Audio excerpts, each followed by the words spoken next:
사랑하는 새벽나라 친구들 안녕하세요. 여러분과 금요일 말씀을 나눌 김은혜 목사입니다. 오늘 말씀을 통해 하나님의 마음을 깨닫는 시간이 되기를 바랍니다. 제가 지금 사는 아파트 동 바로 앞에는 아주 작은 놀이터가 있습니다. 부엌 창문을 열어놓으면 놀이터에서 노는 아이들이 떠드는 소리가 그대로 들립니다. 집에 있던 어느 날 놀이터에서 벌어진 아주 유치한 말싸움을 목격했습니다.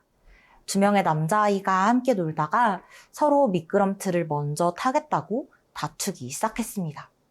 한 친구가 갑자기 다른 친구에게 "야, 너 몇 살이야?" 라는 멘트를 날리며 두 꼬마의 말싸움은 나이 배틀로 이어졌습니다. 둘의 나이가 같으니 "야, 그럼 너네 아빠 몇 살이야? 우리 아빠 나이 진짜 많아." 라며 자랑 아닌 자랑을 시작했고, 자기 할아버지는 100살이라는 둥, 자기 조상 중에 이순신 장군님이 계신다는 둥, 어디까지가 진짜이고 어디서부터가 지어낸 이야기인지 모를 자랑 배틀로 이어졌습니다. 나이로 해결할 수 있을 줄 알았던 문제가 해결이 되지 않자 자신이 가진 모든 것을 동원하여 갈등에서 이기려고 한 것입니다. 오늘 말씀은 자신이 가진 것으로 문제를 해결하려고 씨름하다 어려움을 겪는 한 사람에 대해 이야기합니다.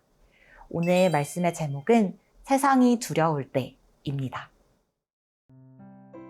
오늘의 말씀은 열왕기하 18장 13절에서 25절입니다. 히스기야 왕 14년에 아시리아 왕 사네립이 성벽으로 둘러싸인 유다의 모든 견고한 성들을 공격해 함락시켰습니다. 그러자 유다 왕 히스기야는 라기스에 있는 아시리아 왕에게 사람을 보내 이렇게 말했습니다. "내가 잘못했습니다. 물러가 주기만 한다면 요구하는 대로 뭐든지 하겠습니다."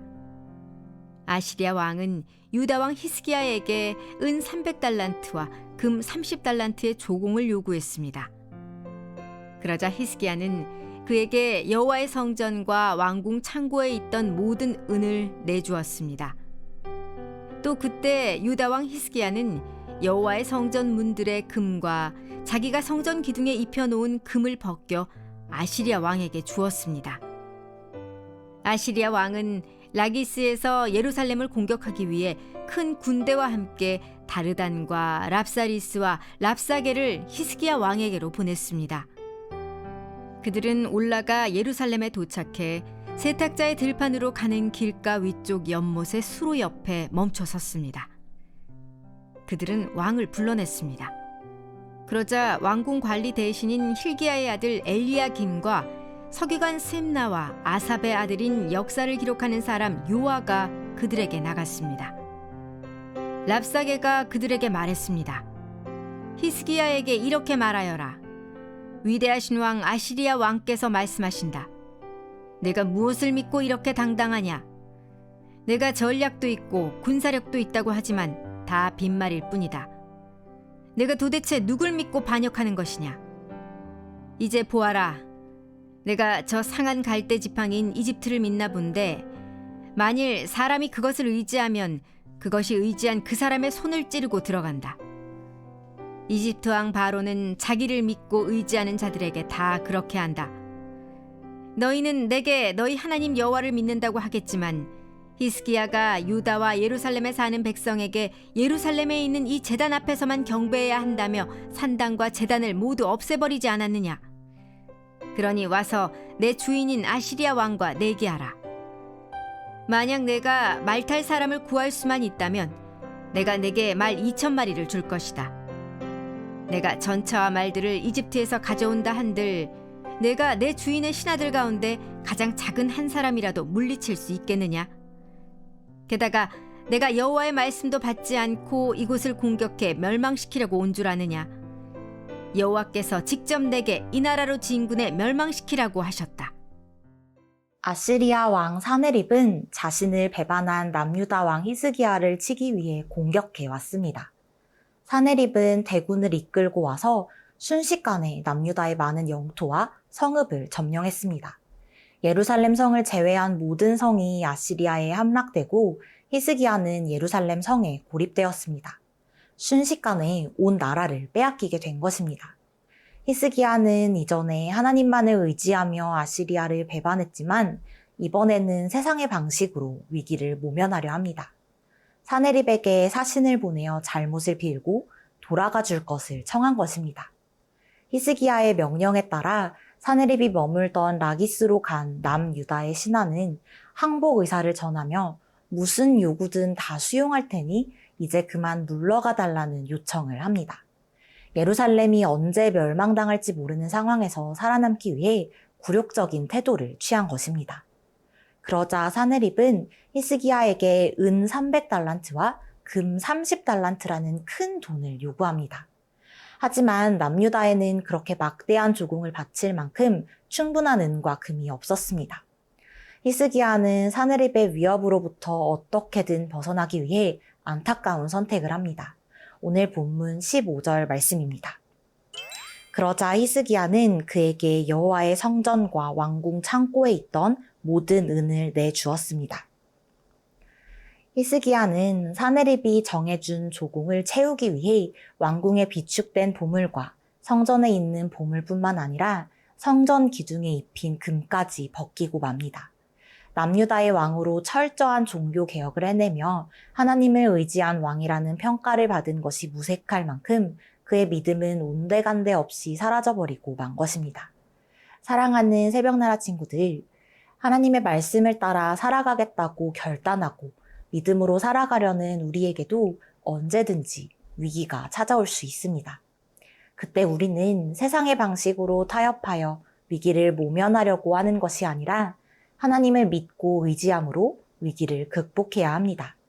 문제가 어려울수록 하나님을 더욱 바라보고 하나님께 더욱 매달려야 합니다.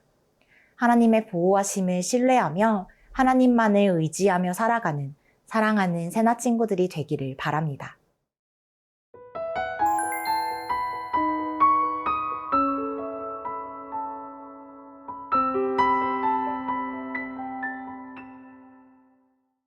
히스기야는 아시리아 왕 사네립이 요구한 조공을 바치면 문제가 해결될 것이라고 생각했지만 사네립은 은 300달란트와 금 30달란트라는 어마어마한 양의 조공을 받고서도 돌아갈 생각을 하지 않았습니다. 사네립이 원했던 것은 사실 조공이 아니라 히스기야의 완전한 항복이었기 때문입니다. 그래서 사네립은 라기스에 머물며 랍사게를 비롯한 군대 장관들을 소집해 대군을 이끌고 예루살렘을 공격하게 합니다.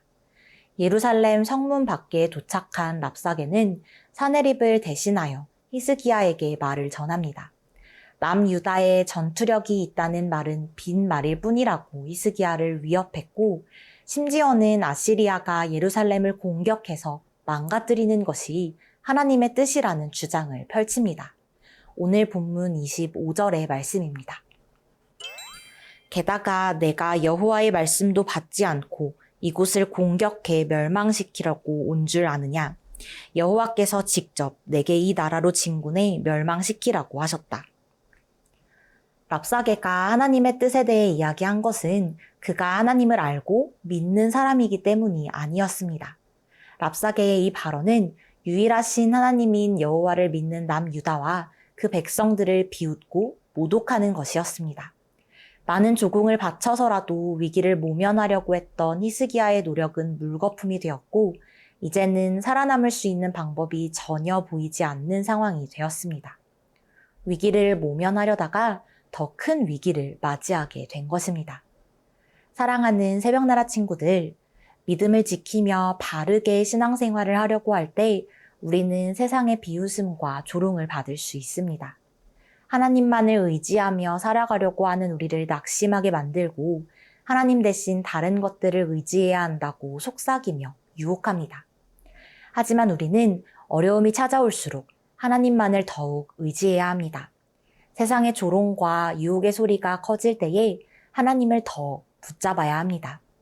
히스기야처럼 당장 눈앞에 펼쳐진 문제를 해결하기 위해 효율적이라고 생각하여 인간적인 방법을 선택한다면 그 선택이 부메랑이 되어 더 큰 위기를 가져다 줄 수 있습니다. 세상과 타협하는 믿음이 아닌 어떤 상황에서도 하나님을 의지하여 어려움을 이기는 믿음을 지닌 새나 친구들이 되기를 바랍니다. 사랑의 하나님, 오늘 말씀을 통해 감당하기 어려운 상황에도 우리의 피할 길은 오직 하나님뿐임을 배웠습니다. 어떤 상황에서도 세상과 타협하지 않고 하나님만 의지하며 살아가게 하옵소서. 예수님의 이름으로 기도합니다. 아멘.